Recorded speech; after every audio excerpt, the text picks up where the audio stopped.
Bismillah, alhamdulillah, wassalatu wassalamu ala rasulillah. Patepang dia dinten ieu dinten Kamis kaping 18 Maret 2002 genep masih dina surat Al-Anbiya ayat ke-57 na. A'udzubillahi minasyaitonirrajim. Bismillahirrahmanirrahim.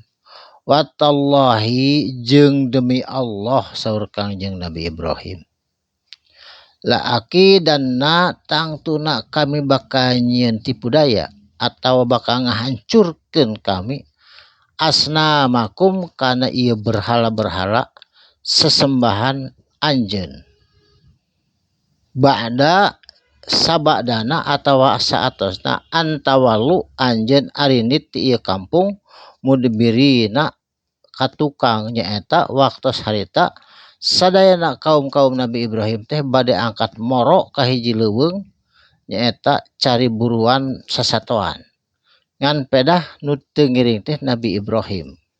Jadi ketika Nabi Ibrahim nyalira aya di lemur ku Nabi Ibrahim eta berhala-berhala anu aya di tempat penyembahanana ieu jalma-jalma kafir, jalma musyrik dihancurkeun. Saterasna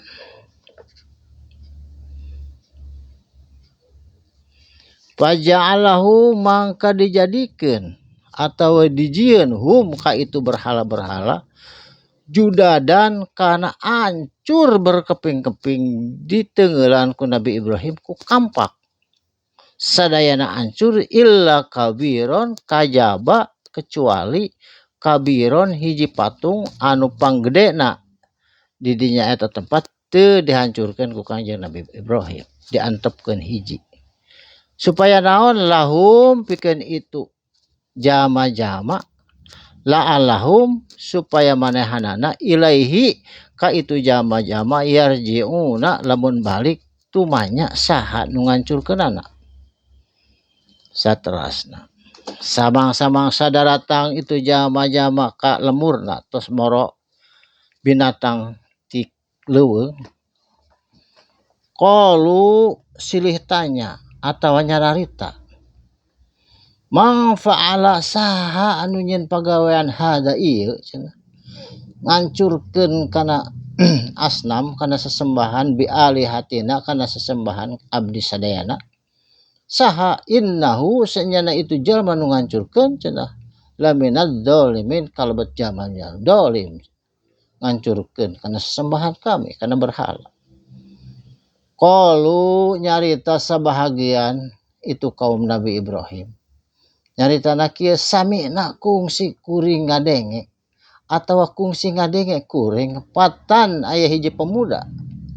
Ya dokuruhum sok ngobrol-ngobrol asa sok nyaritakeun hum kana berhala melecehkan.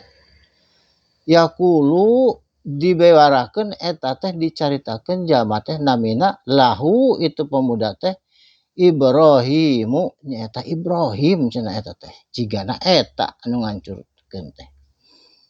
Qalu nyarios para gegedenana eta jalma-jalma kaum Nabi Ibrahim. Fatu sok datangkeun bawa ka dieu bihi ka tempat ieu tempat penyembahan berhala ala ayuninna supaya jelma-jelma ayuni kumanona nasi kabeh masyarakat ningali la'allahum supaya marehanana kabeh yashhaduna nyaksikeun yen nu ngancurkeun Ibrahim.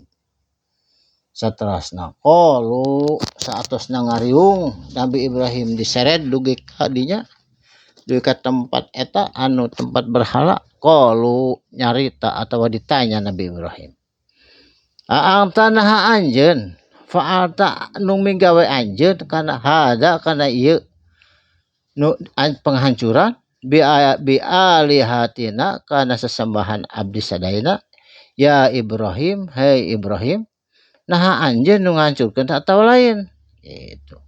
Naha anjeun make ngancurkeun da eueuh di jelema di dieu teh nu ditinggalkeun kecuali anjeun sadayana ngilu moro ka leuweung nu aya ngankur anjeun sigana bener anjeun nu ngancurkeun teh ya Ibrahim ceuk eta pembesar-pembesar waktu sarita. Qala Nabi Ibrahim ngadawuh bal bahkan atawa tatapina fa'alahu nu gawe ieu ngancurkeun berhala atawa sesembahan anjeun kabiruhum eta teh nu itu tuh nu panggedena hum kana ngancurkeun kabeh sabab kampakna ge tuh aya naldangeuna cenah kitu yang Nabi Ibrahim teh hada tah patung ieu anu ngancurkeun mah pas alu sok tanyakeun geura ka patung eta hum supaya manehna ngajawab ingkanu lamun bener-bener ieu patung yantiquna bisa bicara jeung boga natikun boga akal sadayana terdiam sabab mustahil ari patung mah bisa ngomong jeung bisa ditanya jeung boga akal. Jadi waktu sarita perdebatan antara kaum Nabi Ibrahim anu nyembah berhala sareng Kangjeng Nabi Ibrahim debat kusir anu sakitu hebatna Kangjeng Nabi Ibrahim menang waktu sarita sabab mustahil aya berhala bisa bicara atau bisa disembah sabab boro-boro disembah ngomong oge teu bisa kumaha jelema-jelema eta akalna waktu sarita. Barakallahu li wa lakum mugi aya manfaatna insyaallah patepang di dinten enjing dina waktos sareng gelombang nu sami.